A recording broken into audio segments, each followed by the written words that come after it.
മൂകാംബിക ക്ഷേത്രം ഉണ്ടായ കഥ അറിയാമോ? ഇന്ന് കാണുന്ന ക്ഷേത്രം ഇരിക്കുന്ന ഭാഗം പണ്ട് കൊടും വനമായിരുന്നു. അവിടെയായിരുന്നു കോല മഹർഷി തപസ് ചെയ്തിരുന്നത്. ആ സമയം അവിടെ കംഹൻ എന്ന ഒരു അസുരൻ വരികയും മഹർഷിയെയും മറ്റു മനുഷ്യരെയും ഉപദ്രവിക്കുകയും ചെയ്തു. ശക്തിയും അമരത്വവും നേടാനായി കംഹാസുരൻ ബ്രഹ്മാവിനെ തപസ് ചെയ്യുന്നതിൽ പരിഭ്രാന്തരായ കോല മഹർഷി പരാശക്തിയെ അഭയം പ്രാപിച്ചു. തപസ്സിൽ പ്രീതനായി ബ്രഹ്മാവ് പ്രത്യക്ഷപ്പെട്ടപ്പോൾ കംഹാസുരന്റെ നാവിൽ കുടിയേറിയ ഭഗവതി ഇയാളെ മൂകനാക്കി. മൂകനായ കംഹൻ വരമൊന്നും ചോദിക്കാതെ വന്നപ്പോൾ ബ്രഹ്മാവ് മടങ്ങി.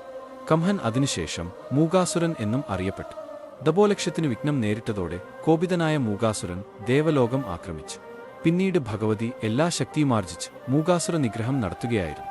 അങ്ങനെ ദേവിക്ക് മൂകാംബിക എന്ന പേര് വന്നു. തുടർന്ന് ത്രിമൂർത്തികൾ ഈ ഭാവത്തിൽ ആദിപരാശക്തിയെ കൊല്ലൂരിൽ കുടിയിരുത്തുകയും ചെയ്തു. ഇങ്ങനെ ത്രിമൂർത്തികൾ പ്രതിഷ്ഠിച്ചതാണത്രേ ഇന്നു കാണുന്ന ത്രിമൂർത്തി സമേതയായ മൂകാംബിക പ്രതിഷ്ഠ. പിന്നീട് കേരളത്തിൽ വിദ്യാഭഗവതിയായ സരസ്വതിക്ക് ഒരു ക്ഷേത്രം പോലുമില്ലെന്നതിൽ ദുഃഖിച്ച് ആദിശങ്കരാചാര്യർ ദേവീപ്രീതിക്കായി കുടജാദ്രിയിൽ പോയി തപസ്സിരുന്നു. കഠിന തപസ്സിനൊടുവിൽ പ്രത്യക്ഷയായ സരസ്വതീദേവിയോട് അദ്ദേഹം തന്റെ ആഗ്രഹം ഉണർത്തിച്ചു. തന്റെ വാസസ്ഥാനമായ കൊല്ലൂർ മൂകാംബികാ ക്ഷേത്രം വിട്ടുപോകാൻ ഭഗവതി ആദ്യം വിസമ്മതിച്ചെങ്കിലും ശങ്കരാചാര്യരുടെ ആഗ്രഹത്തിൽ ഒടുവിൽ ദേവി പ്രസാദിച്ചു. പക്ഷേ ഒരിക്കലും തിരിഞ്ഞു നോക്കരുതെന്ന് ഒരു നിബന്ധനയും ദേവി വച്ചു. ഈ നിബന്ധനയനുസരിച്ച് ദേവി ശങ്കരാചാര്യരെ അനുഗമിച്ചു. യാത്രാവേളയിൽ ഒരു സ്ഥലത്തെത്തിയപ്പോൾ ദേവിയുടെ കാലൊച്ച കേൾക്കാതായി.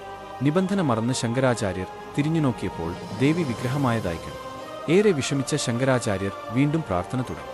ദേവി പ്രത്യക്ഷപ്പെട്ടിട്ട് തനിക്ക് വരാൻ കഴിയില്ലെന്നും എന്നാൽ നിർബന്ധമാണെങ്കിൽ ശങ്കരാചാര്യർ ആഗ്രഹിക്കുന്ന സ്ഥലത്ത് കുടികൊള്ളാമെന്നും അറിയിച്ചു. ദുഃഖിതനായ ശങ്കരാചാര്യർ തന്റെ നാട്ടിലെ ചോറ്റാനിക്കര ക്ഷേത്രത്തിൽ രാവിലെ നട തുറക്കുമ്പോൾ കുടികൊള്ളണമെന്നും അവിടെ നിർമ്മാല്യവും ഉഷപൂജയും കഴിഞ്ഞേ കൊല്ലൂരിലെത്താൻ പാടുള്ളൂവെന്നും ദേവിയോട് അഭ്യർത്ഥിച്ചു. അദ്ദേഹം കണ്ട സ്വരൂപത്തിൽ ഉണ്ടാക്കി പ്രതിഷ്ഠിച്ചതാണ് മൂകാംബികയിലെ ഇന്നു കാണുന്ന 4 കരങ്ങളോട് കൂടിയ ഭഗവതിയുടെ പ്രതിഷ്ഠ എന്നാണ് വിശ്വാസം. അതിനു മുമ്പ് സ്വയംഭൂ ലിംഗം മാത്രമാണ് ഉണ്ടായിരുന്നത്.